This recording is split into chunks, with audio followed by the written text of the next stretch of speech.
Salam jumpa saudara dan saudariku yang terkasih dalam Roti Hidup, Jumat 19 Juni 2026.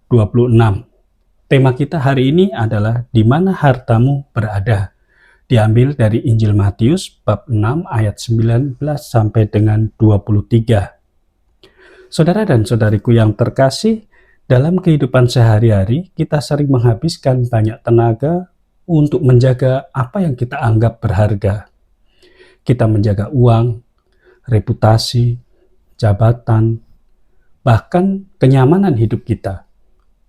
Namun hari ini Tuhan mengajukan sebuah pertanyaan yang mendalam. Di mana hatimu berada? Di sanalah hartamu juga berada. Yesus tidak sedang berbicara tentang jumlah harta yang dimiliki oleh seseorang. Ia berbicara tentang arah hati manusia.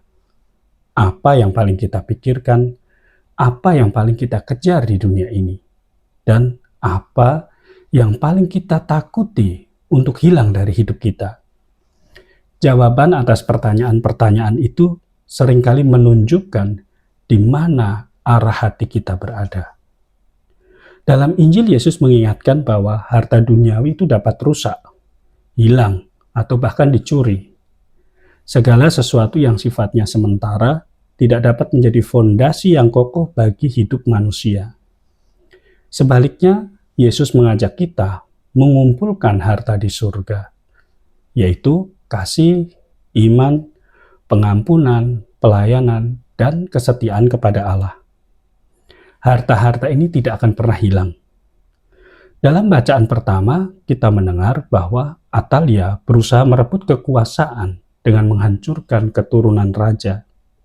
Namun Tuhan tetap menjaga Yoas yang masih kecil dan akhirnya memulihkan kerajaan Daud.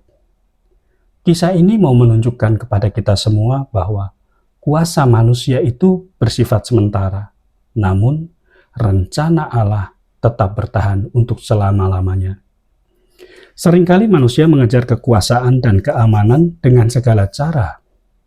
Namun sabda Tuhan hari ini mengingatkan kita semua bahwa yang paling penting bukanlah apa yang kita miliki di dunia ini, melainkan siapa yang menjadi pusat hidup kita di dunia ini. Karena hati manusia pada akhirnya akan mengikuti apa yang menjadi hartanya.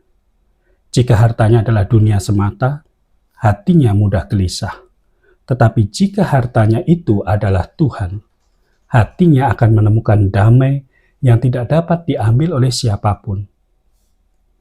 Dalam terang, Santa Teresa dari Avila mengajarkan bahwa meskipun kita mengalami banyak cobaan, mengalami banyak kesulitan dan ketidakpastian bahkan di dalam hidup, namun kita perlu memiliki sebuah kepastian, seperti yang dimiliki oleh Sang Santa sendiri.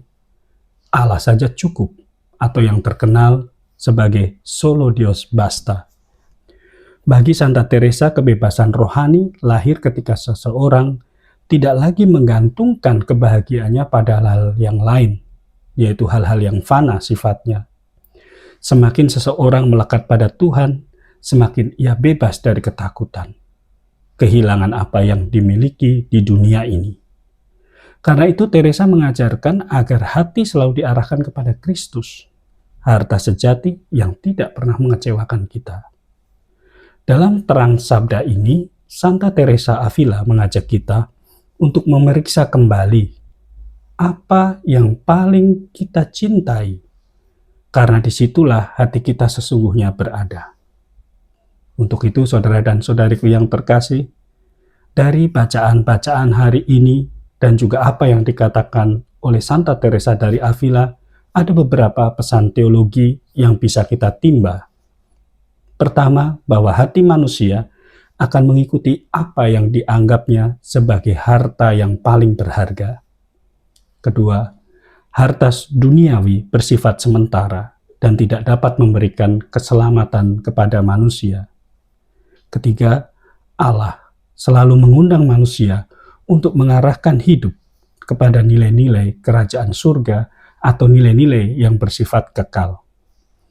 Kristus adalah harta sejati yang memberikan makna dalam kehidupan manusia. Selanjutnya pesan pastoral yang bisa kita lihat bersama di dalam permenungan kita hari ini, bahwa di tengah dunia yang mendorong kita untuk terus memiliki lebih banyak, Tuhan mengajak kita untuk bertanya, apakah aku semakin kaya dalam kasih? Apakah aku semakin kaya dalam iman? Apakah aku semakin kaya dalam relasi dengan Tuhan dan sesama?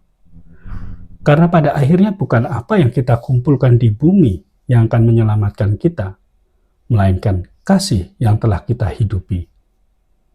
Aplikasi dalam hidup pribadi dari seluruh bacaan hari ini dan juga apa yang dikatakan oleh Santa Teresa dari Avila dapat kita rangkum dalam beberapa hal ini.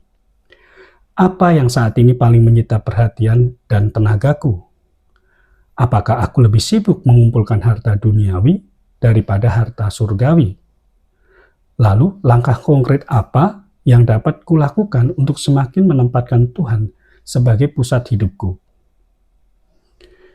Mari kita tutup permenungan kita ini dengan doa singkat. Dalam nama Bapa dan Putra dan Roh Kudus. Amin. Tuhan Yesus, Engkau mengetahui isi hatiku. Tolonglah aku untuk tidak melekat pada hal-hal yang sifatnya sementara.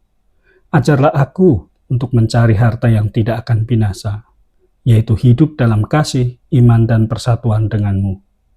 Semoga Engkau selalu menjadi harta terbesar dalam hidupku. Amin. Kemuliaan kepada Bapa dan Putra dan Roh Kudus, seperti pada permulaan, sekarang, selalu, dan sepanjang segala abad. Amin. Dalam nama Bapa dan Putra dan Roh Kudus. Amin. Pesan misa hari ini, apa yang paling kita hargai akan menentukan arah hati dan seluruh hidup kita.